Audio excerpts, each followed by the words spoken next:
Nathan Rogers here with the MMA Features. I'm joined by Scott Cutbirth, matchmaker extraordinaire for Fighting Alliance Championship. We're here to talk a little bit about tonight's card.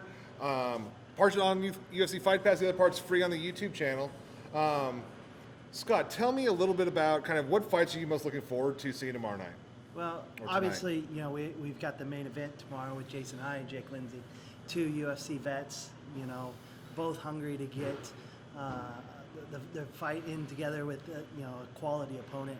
And as far as the Midwest, that's probably one of the top fights that we could have put together. And I'm excited to see that. But, you know, there's exciting fights even on the undercard, on the amateur side. And that's a great thing about our show is we're doing pro fights and we get to, the amateurs get to, you know, build their careers and see what the pros are doing right alongside with them. And so we've got some really exciting amateur fights.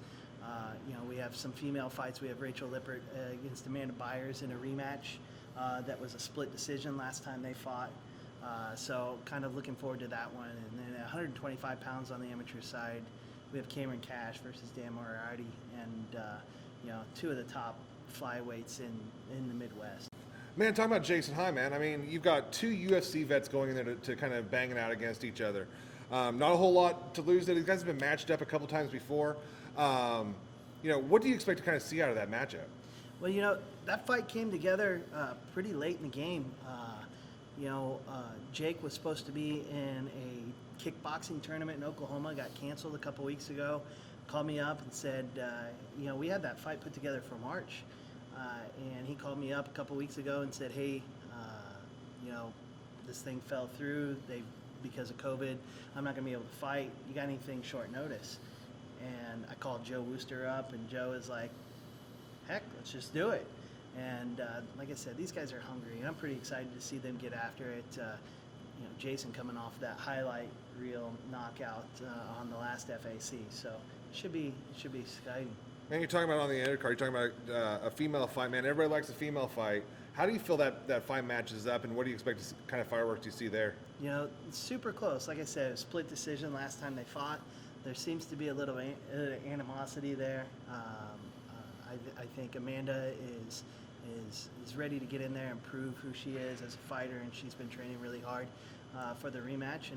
And Rachel herself, she's taken this to a new level. She knows the quality of opponent that Amanda is, and I think we should see some fireworks. Man, I got to sit down and talk to the co-main event, your featured fight of the night. We've got two guys that came out here from Kentucky. You know, you can tell every time they talk, they got that Kentucky draw.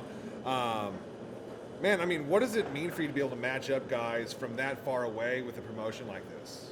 Well, you know, it's really great to be able to get young, hungry fighters that have something to prove. You know, Kimbeverly, he's like 20 years old, 21 years old. He's a pretty young kid from a small town. You know, I think he travels like an hour and a half just to go to practice each and every single day, and he wants to prove that he can fight at a big level. And on a show like FAC, it's a huge opportunity for him to fight Mikey Breeden, who just, you know, gutted out one of the most exciting fights on UFC Fightpass's Contenders series. So. Yeah, and he just told me, he said that he was dealing with a little bit of controversy going in there, that he just had surgery and stuff like that before he went in there, that, you know, obviously you don't talk about those things when you get an opportunity like that. What do you think it means to Breeden to be able to come out here and be able to show off?